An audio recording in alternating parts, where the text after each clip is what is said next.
bookshop. It's the bookshop. It's the bookshop of Beverly Farms. Howdy, everybody. It is Sam Fightful, your host of your favorite little podcast about reading, writing, literature, bookstores, being denied any sort of promotional opportunities on Reddit, and all sorts of fun things. John Updike's Ghost. And I am here, as always, with the co-owner of the Bookshop of Beverly Farms and all-around sweater-wearing person, Hannah Harlow. How are you doing, Hannah? Love sweater weather. This is my favorite time of year. I know, you and my wife both. Kristin is in sweater heaven at the moment. I am too. I'm wearing a hand-knit sweater by our mother, and it's delightful.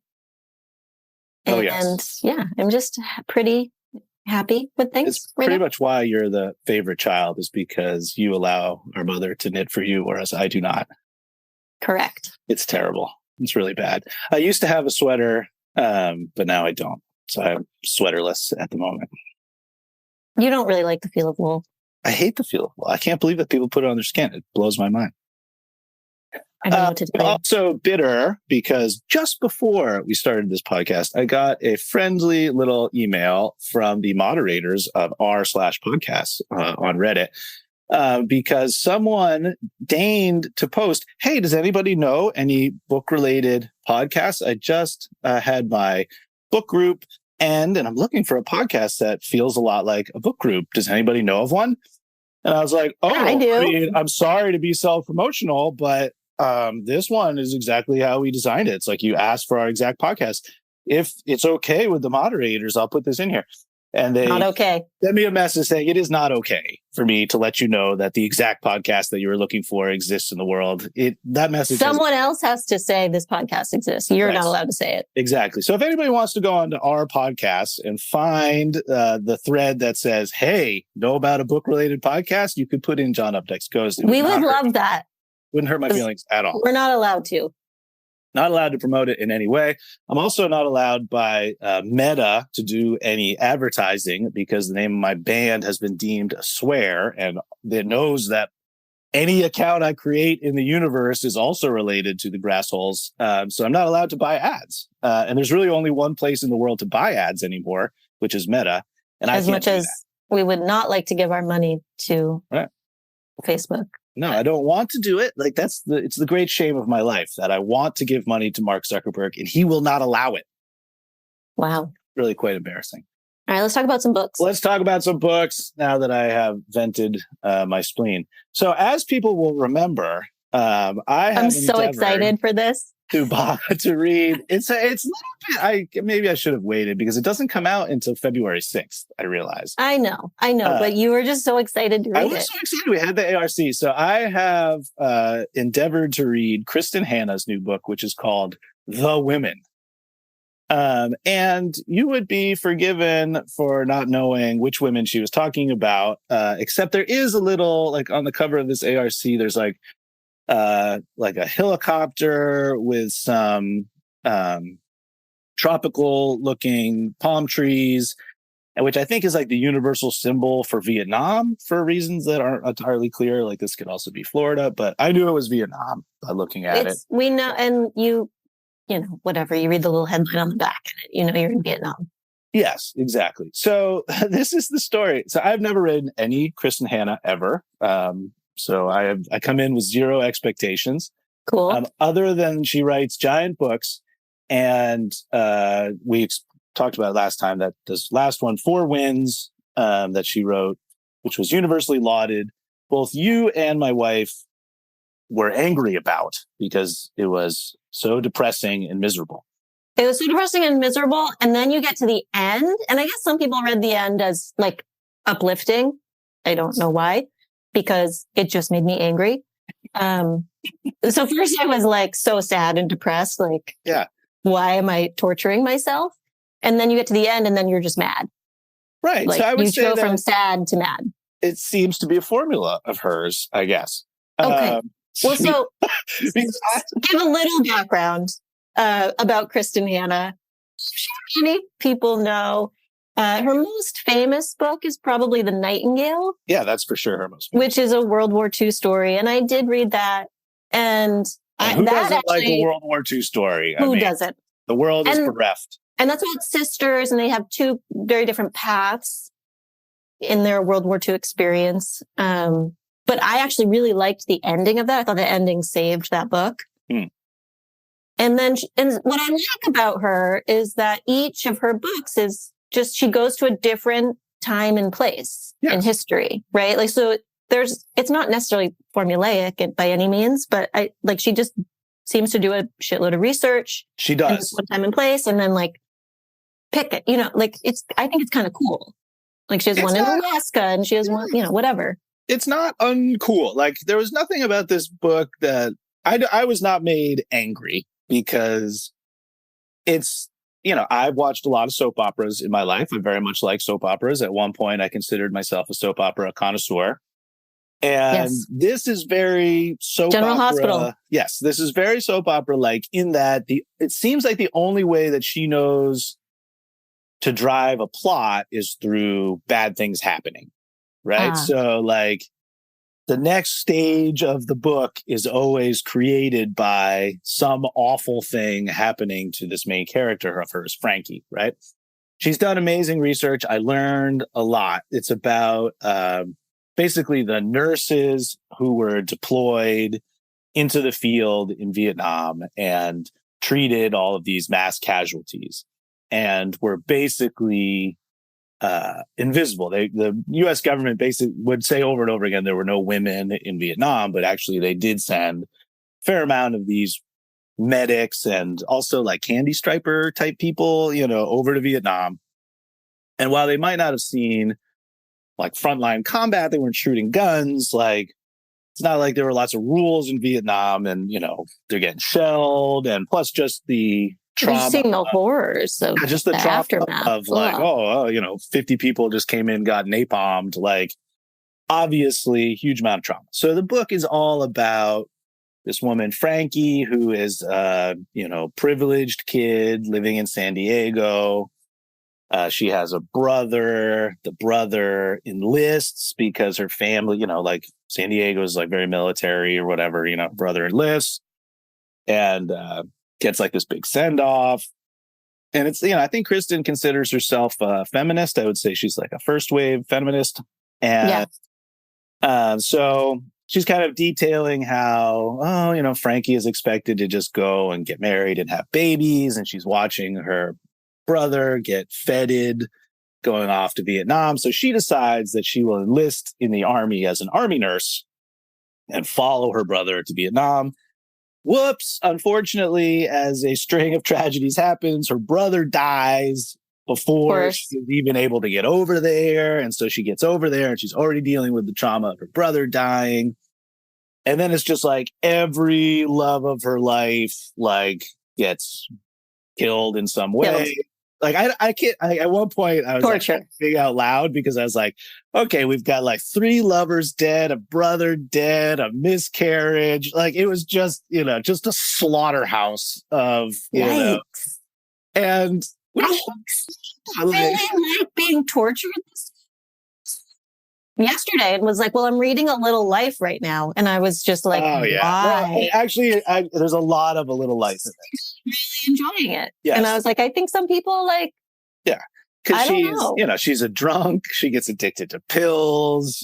She gets abused. It's just one thing after another. I mean, that was 4 wins. They were starving for 90% of the book. And you were just kind of oh, I didn't think they could starve anymore. And yet more starving.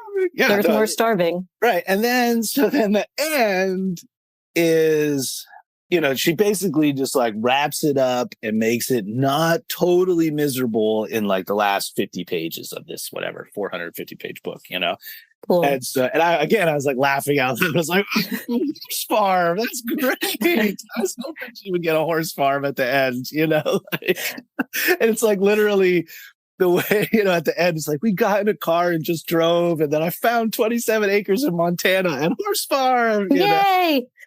The end. So easy to just build a horse farm. And then literally in the last 5 pages, it's oh my God, this person I thought was dead isn't dead. And they come live on the horse farm with her? Well, we don't know what happened. Oh, sorry. Like, you know, Wait, it's we're like ruining left, the ending like now. it's just left of, Yeah, there's just okay. some possibility out there that this person we thought was dead is not dead, and maybe there's a happy ever after out there. We're not gonna like say anybody's happy because that would Okay. just be terrible. But it's like I just I don't know, like it felt like this, you know, and at the end she has like this big long acknowledgments of all the people that she talked to, and like the research is amazing, and like I said, I learned a shitload about like how these people were treated, especially when they got back from Vietnam. Like it's a real like societal crime the way that, you know, these veterans were treated. It's certainly not their fault. They were sent to this heinous war. Yeah. And so, you know, like some of the stuff, it's like, you know, it also, you know, she goes through a lot of the like movement to found the memorial and all that sort of stuff. So like, you know, some cool stuff that I did not know is before we were really alive. Yeah. But it just felt like a checkboxing exercise, you know, like now I'm going to go through the trauma at deployed places. Now I'm going to go through the trauma of coming home. Now I'm going to go through the trauma of this, you know, and it's just like, it just felt like a laundry list. And, you know, I read it really fast. I read it in like 3 days. I was engaged. Kristen was making fun of me. She's like, "Oh, you like that, Kristin Hannah?" I really dislike it, you know? But it really feels that, you know, it reminds me a lot. A Little Life is a good cop. It's just like at some point, like, I don't want to just be made miserable over and over. There could be other ways to drive the plot, you know? Yeah. So I was delighted that you were reading this, and so 2 weeks ago I went to this trade show, the NEBA trade show, New England Bookseller Association annual fall show. And I was talking to a fellow bookseller who I know we have similar reading tastes. I love talking about books with her. And she said, "Have you read the new Alice McDermott?" And I said, "No." And she said, "I loved it." Mm-hmm. And the Macmillan booth had some extra galleys. We didn't have a ARC in the store, so I grabbed one of the Alice McDermott galleys. And then also this bookseller was telling me that Ann Patchett on tour for Tom Lake has really been talking up this McDermott new book. Yeah. And then I've seen some stuff online about it. Like she thinks it's, you know, the best novel Alice McDermott's written, and she thinks it's going to win the Pulitzer Prize, blah, blah, blah. Wow. So it's called Absolution. And I decided to read it right away and quickly discovered that it is set in Vietnam. And I was like, yes. What are the chances? The counterpoint to the women. I was actually talking about that with Kristen, is like, there really isn't a lot of, you know, when you think about how many World War II books there actually are not that many Vietnam books. So I said this to Andrew at the post office. I was like, I'm reading this like Absolution book, and my brother's reading The Women. And I think there's the next big thing is going to be books about Vietnam, because we have not really grappled with it. And he was like, "Why do you think that is?" And I was like, "I think it's just this generation, like you and I, like we didn't really understand Vietnam. And now we're sort of like, wait, what the fuck?" Right, well, because our parents... Let's talk about it. Yeah, like our parents' generation were all in Vietnam, and that's what these books talk about, is that basically they all agreed, we're just not going to talk about Vietnam when we get back. And even though, like, we know Vietnam veterans, like, you know, I was just writing up this chapter for my Clearwater book, and like, you know, the guy was a Vietnam veteran, but you would never know, you know, like... So anyway, the Absolution is a very different situation. But it's interesting that one of the first lines is, "You have no idea what it was like for us, the women, I mean, the wives." So this is about, the wives. So this is, it's a very short period of time, just a couple of months or maybe even a year in 1963. And this newly married, you know, like 23-year-old woman arrives with her husband in Saigon. And he's like an engineer. He's working for the Navy, but he's not like a military guy. Right. And she, the narrator, befriends this woman who's been there for a little while. She's a little older. She has kids, and she's super into this charity work that she does. And so she enlists the narrator into this charity work, and they kind of create like a Saigon Barbie that they dress in, like, you know, kind of native Vietnamese clothing. And they sell it to all the expats at like an exorbitant price for them to like send home. Sure. And they use that money to buy gifts that they get to go visit the hospitals, and they give out like candies and toys to all the kids in the hospital and whatnot. And then at some point, they also go visit a leper colony, and they're going to make really nice clothing for the lepers. Okay. So, I mean, it's beautifully done, and it's told. What is the driving action of this? What is the? It's most of it is a letter to the daughter of the friend, like the narrator befriends this woman and she has a daughter. And now it's many years later. It's, it's now. And she's writing. This is who your mother was. This is who your mother was. Okay. And then at the end, you get a letter back from the daughter.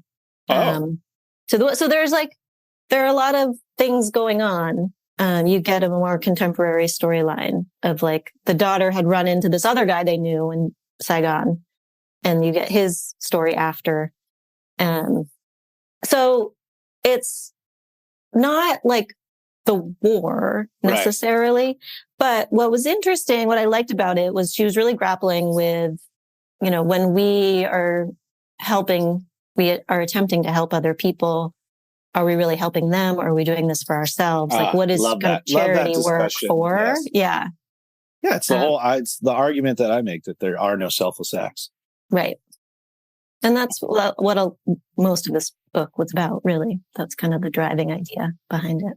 Because that reminds me, as one of the things that, why is it called The Women, right? Right. It's all just really one woman. Because there's one woman. It's really just one woman. But she has these two friends that are nurses. And so there's this like late scene where it's like photographs on the wall and she's like, The Women. It's like, okay, I get it. That's the name. But one of the things that I think is remarkable about the book is there are no Vietnamese characters in any way. Oh, wow. There are Vietnamese characters in this. That's what I was going to ask. Yeah. Like it felt like it was just really weird. Like she would talk about, well, I guess there was like one Vietnamese, like there was like, a little girl who like was dying in a village they were doing, nursing help for. And she thought all the time about this Vietnamese girl, but like there were no like Vietnamese people with any agency that like they talked to, or, like it was all just like, it was very like Americans in Vietnam and then Americans back in America. There was no like interaction with anybody Vietnamese. And it felt like Vietnam was just sort of a setting where bad things could happen. Like it didn't feel like a real place. Yeah, I mean, there's not a ton, but there are a couple of servants. And so the narrator doesn't come from money. And so she's coming to this place where it seems like most of the other people do come from money. And she thinks that they treat the Vietnamese servants pretty poorly. And so she always kind of like feels better about herself because she's like, I see them as real people and like da-da-da. But at the same time, she's, they work for her. That's what I was saying, but not actually stopping them from serving her in any way. Right. Exactly. That's it, and I thought that was really well done. Yeah. Well, it's interesting because, I guess, I don't know if I can go this whole way, but why don't we stick with war books? Because I have another. Let me just say, Absolution comes out November 7th. So much sooner than The Women. And I really loved it. I highly recommend it. And I agree with Ann Patchett. This is going to be a big, I think it's going to be a big seasonal book. Yeah. I should order more. So I was up in Fredericton visiting my daughter at college in New Brunswick. And I always try to like sort of stimulate the economy when I'm up there because things seem cheap because Canadian money is like 70% off or whatever. So, and they have lots of bookstores and music shops. And so I'm always like, buying some records or whatever.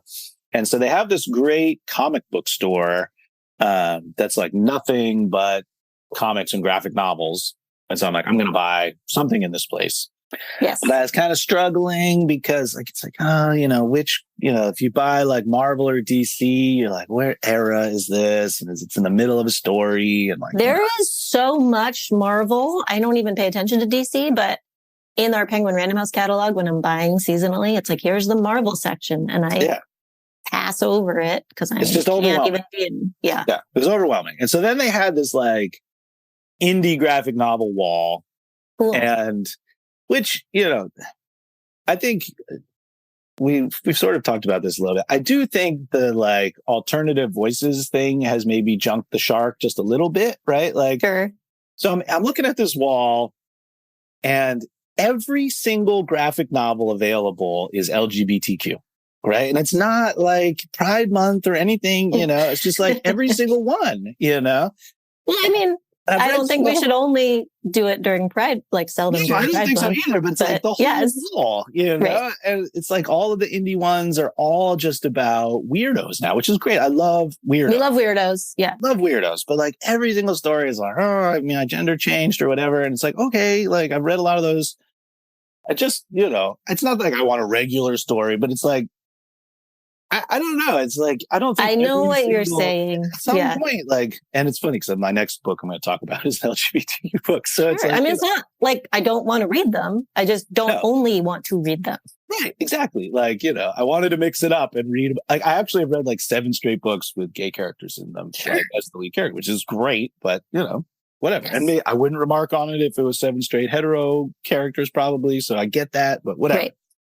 But so I ended up picking the graphic novel interpretation of Slaughterhouse Five.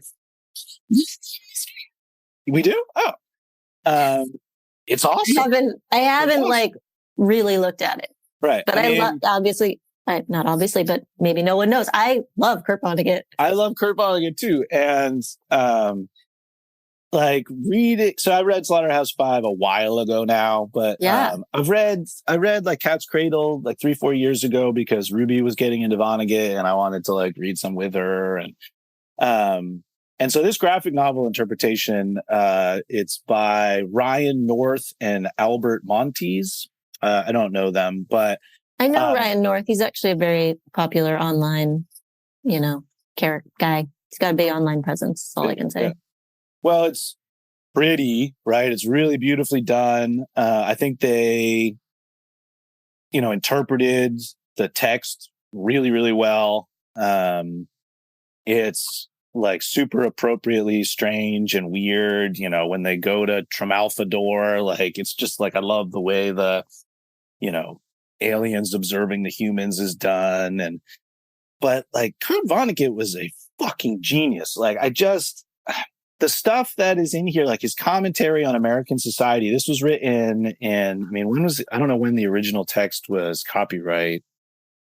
This is what, the 70s, right? I was thinking he was writing in the 70s, but maybe the 80s. I don't know. I think, it's obviously, it's a World War II book. It's about, the survivors of, like basically Americans who watched Dresden happen, for people who, have not read Slaughterhouse Five, and just the fact that we carpet bombed a whole non-military city at the end of World War II just because we could, and killed, hundreds of thousands of civilians for no reason whatsoever. And Kurt Vonnegut saw it happen as a enlisted man, and just like grappling with what humanity is, if humanity can do that, is incredible. And his commentary on the American people, like there's this one like rant that he goes on about American prisoners of war, right? And it's like the British talking to the Germans about the Americans, and like the British are all like civilized as prisoners of war, like they put on plays and whatever.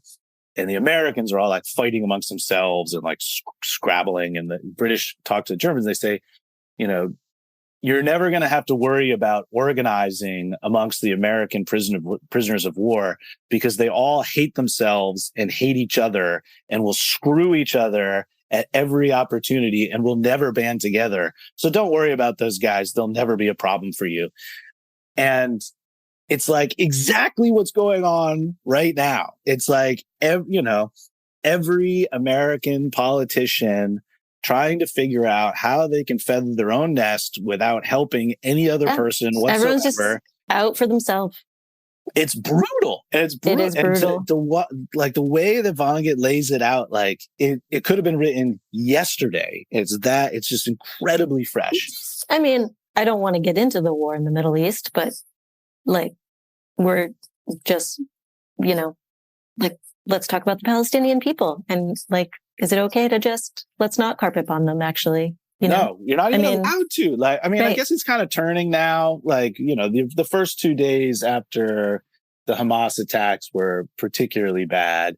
But like, you know, you've got people talking about like wiping them off the face of the earth. Like these are like children, like 5-year-olds and Right. 6-year-olds, Like, and they what? don't care. They just like, yeah, they talk about them as though they're vermin. And it's despicable. Yeah, And not okay. it just reminds me so much of, you know, the days after 9/11 where I felt like an alien, you know, because I was like, what? We're going to go bomb Afghanistan because some guys from Saudi Arabia attacked us? Like, what are we doing? You know, Yeah. and just like just murdering people as for vengeance, you know, as though vengeance brings people back to life. It's insane. Right. Yeah. Slaughterhouse Five was published in 1969, by the way. 1969. Like, it's like that's crazy. You know, it's 50 years old and it is so fresh. So I highly recommend this graphic novel. And the thing is what's great about Vonnegut is he's got that cynical detachment. And so it's like the opposite of what Kristin Hannah is doing, is that you're never actually sort of depressed by all Right. of this misery that he's outlining, because, you know, He's just not like, this is just earnest. the way it is. He is, yeah. And I should reread him. The first book I read of his was The Sirens of Titan because you gave it to me. Yeah. Wow. I just couldn't get enough of him in high school. I thought he was just amazing. Yeah, I just can't recommend it. It should be mandatory, you know, and this is exactly the type of book that they're trying to ban, you know, because there is like, oh, you know, there's sex in here. You can see some boobies a couple times, you know, and it's like, this should like be handed to every high school freshman. You should not be able to allow to graduate any high school in America without reading this book. Well, I have a high school freshman, so I'll give it to him. Yeah, there you go. I guess. How about a transition from that? Staying on the topic of murder, Oh, there we I read a murder mystery. go. Okay. It's called West Heart Kill Uh-huh. by Dan McDormand, and it comes out October 24th. And things about it I liked, one of which was the setting. It's also set during the 70s, so that was kind of weird. Okay, I was in a like 70s, 70s, yeah. situation the past couple weeks. And it's at a hunting club Mm-hmm. in, I don't know, maybe upstate New York, but kind of like they have, the club owns hundreds of acres and they've, Sure. you know, seeded it for hunting bears and deer and whatnot. Yeah, that's a thing. Yeah. So there are a lot of guns Yeah. on the place, on the grounds. Easy to And it's murder people. very isolated. And there is a big storm coming over 4th of July weekend. So there's a murder and then the roads are washed out. And so they're all stuck in this place. And there happens to be a visiting private detective there that weekend. That's convenient. Yes. So he's investigating the murder. But someone has hired him to investigate a club, and you don't know who it is or what exactly he's investigating. And then he ends up, investigating this murder. And then there's like a second death. And so It sounds very Agatha Christie. Well, so there are all these interludes where the author kind of, breaks the whatever wall. Fourth wall. Yeah. Fourth wall. Thank you. And is like talking to the reader, but also mansplaining at times, where it's like, this is a trope of the mystery genre. And like, See, that's the meta shit I was complaining about last time. Yeah. You yeah. know? So like, it's need big to have, time. like how books work explained to me. It drives me crazy. Right. And sometimes I'm like, oh, I didn't know that. And sometimes I'm like, yeah, no shit. I don't need to hear all this.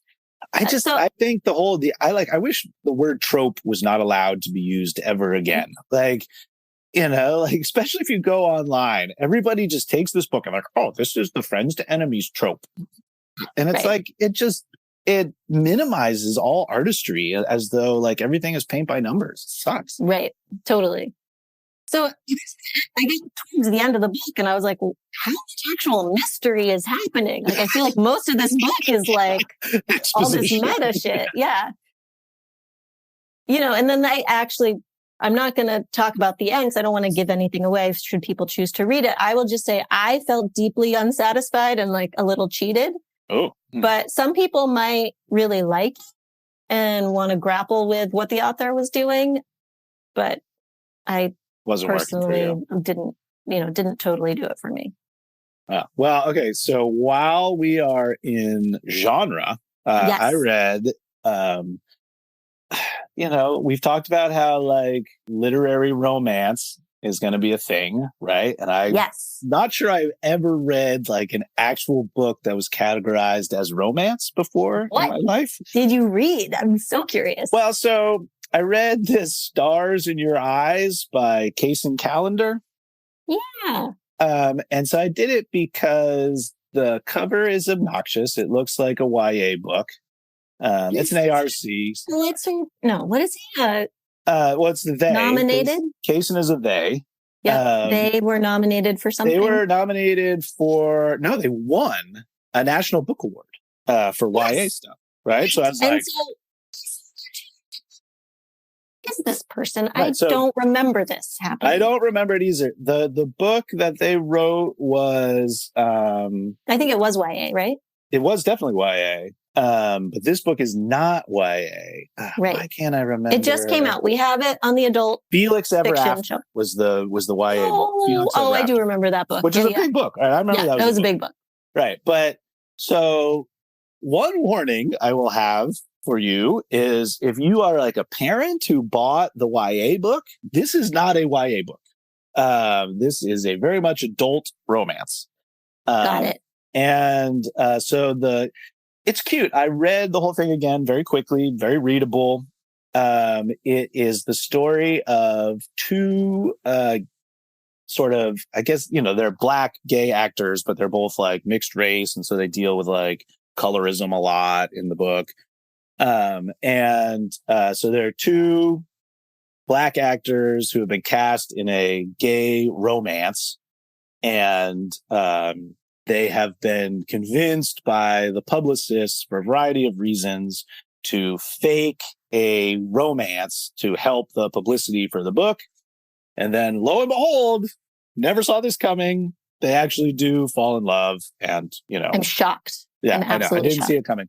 But so the book is, you've heard me complain about like the language of therapy infecting our literature. Like this whole book is about like trauma, right? And dealing with your trauma and, why I can't be intimate because I haven't dealt with my trauma and my trauma is a little bit more than your trauma, but don't forget my trauma, but let's make sure we hold space for your trauma. And, there's just a lot of dealing with trauma, which is fine. Yes. And I get people have to deal with their trauma. I totally understand. Very lucky people, mostly trauma free, in our lives, normal trauma levels, right? Yes. Yeah. We're very fortunate. 100%. I'm sure that it is, I'm not going to give away what the big trauma was because it's kind of like a big That's thing. a reveal. We find out like what this one dude is dealing with. It's like, oh, that is really heinous, But it's well done. It's very, like I said, it's very cute. These two guys are in their 20s and it's a cute little romance and, and it's one of those deals where you get like the first person from one dude and then you get the first person from the other dude and it goes back and forth every time, very sort of standard operation. One of my problems is I don't really think there's enough difference in the first person between the two dudes. Like, they both kind of sound the same, and I often, like probably 20 times, actually, I had to flip back to be like, which dude is talking now? Because there's not a lot of attributions in the dialogue. It will just go, quote, quote, quote, quote. And I'm like, wait, who's talking? Like, and like, because it's kind of important who's talking sometimes. Sure. And so, I would say that the voices is just really similar between the two things. And then they also use this thing where you get like Vanity Fair reports and blogs and fan fiction that like are like interspersed so that we see like the third person view of this relationship and how the media is absorbing it and all that sort of thing. And so, I don't really know anything about the way Hollywood actually works. This is a very cynical interpretation of Hollywood. Definitely would not want to be an actor. Terrible. Also very, I mean, I don't know, I'm not being prudish, but pretty graphic sex scenes, which I was like, oh, wow, we're talking about that sort of thing, are we? And so, like, not the type of book I would want in a middle school library if I didn't want to have it challenged by somebody. But, I think probably it's fine. Like, I'm sure I haven't read, I don't read hetero romances, so I don't know if they talk about, like, I think it all gets pretty graphic. Yeah, I think it does get pretty graphic. Because actually, I'm reading this other book I'm not going to talk about yet, but that one I was like, it's kind of literary. I'm like, this is pretty graphic. Mm-hmm. I mean, maybe I'm getting prudish, going there now. Yeah, whatever. Used to, right? Like, if it's not, you haven't read it before, you're like, whoa. Yeah, like, I mean, I've read like Anais Nin. Like, it's not like I've never read, graphic sex stuff, but it's just like, I don't know. Like, it's not. I don't know what it's for, really.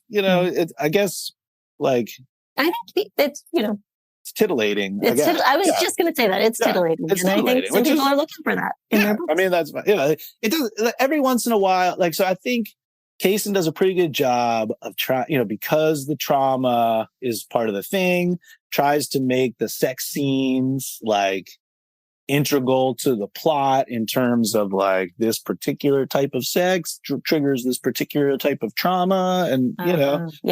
So I don't know. Anyway, I mean, I think in a lot of these books there is some modeling happening, right? For like the book I read that Ty talked about last time or the time before, the Business or Pleasure book by Rachel Solomon. Right. I mean, that was like a very sex positive book, and so I do think there's a modeling of like, well, how do we have sex positive conversations with our partners, and like, what does that look like? And I think that's bedroom? and I think that's what I react to is like, I do feel like, again, like I use the word didactic a lot, but I don't know, when I'm reading, I don't want to be like nudged, I just want to read a story and enjoy the story and think about what the story is trying to do and, enjoy the language. I don't want to feel like I'm being tried to be made a better person, Mm-hmm. Right. It has to be more subtle than maybe this one. Like on this one, it's just like, if you think this way, you're a bad person. I'm like, well, yeah, I get that, but like, you need it like worked in a bit. Yeah, I want it a little more subtle. But I mean, I can tell why Kacen, won an YA National Book Award. Like, super readable, clearly. Yeah. In the acknowledgments, they say they wrote this in like 2 weeks, and if that's true, then whoa, kudos to them, because awesome. It's a pretty substantial book. So anyway, not a little outside of my comfort zone, but Stars in Your Eyes by Kacen Callender, I would say, very readable. Awesome. Did you have a fourth one, or are you saving it for next I'm going to time? say the last one. Oh yeah, because you've already read yours. So, and actually, you have a meeting with Penguin Random House, so have to like make sure. I have to go by spring 24. Spring 24 seems forever. Like, I can get hit by a bus by then. So we don't have anything to pimp at all, although a lot of events coming up. I need to update our events page. We have a lot of events. Well, we're selling books at other places too, like at the Beverly Public Library Wednesday night, which this will come out after that. But there's you really need to be looking at our events tab, is what you're telling me. Go look at the events page on bookshopofbeverlyfarms.com. Right. Click on events. That's where all of our events are. We are self-promoting again. This is us self-promoting. It's our own podcast. So moderators can't shut us down. Right. And this marks 2 years of podcasting that we've done. This is episode number 52, and we do it every other week. And so that is 2 years, 104 weeks of podcasting. Yes. Yeah, no, I think it's pretty good. I think it's a remarkable feat that we haven't grown our audience at all in 2 years. So, like you would think we stayed a little flat. You'd think that you would grow your audience a little bit from month to month. I think we're doing enough self-promoting out in the world. I don't know how to do it. If someone could promote us. Yeah. If anybody wants to tell people, we have one promoter. We're on YouTube now. Did we say that? We are on YouTube now. I mean, I think, I don't understand how the world works. I see these podcasts that are like, don't go on our podcast if you want to feel good about your podcast, because you got like these dipshits are like, I just got to 10,000 monthly listens and I was thinking of buying a new microphone. Does anybody know what a good microphone would be? And it's just like, you have to 10,000 monthly listens. Oh, yeah. And you don't know how to shop for microphones online. Okay. Maybe I'll talk about this next time, but I'm listening to Taylor Lorenz's new book called Extremely Online. Oh, yeah. I know Taylor. Yeah, which is basically a history of the social internets. And I feel like maybe I'll learn something about how to promote a podcast. I'm not sure. If it involves TikTok, don't tell me. I think it might, unfortunately. TikTok's the only one left. It is kind of the... dying. Yeah. All right. Well, you get to shopping with our Penguin Random House rep. And I will go back to reading this other book that I'm not going to talk about, but it's going to be very exciting for next time, called Lazy City by Rachel. Wait. It's awesome. All right. All right. See you later, everybody. Time. Bye.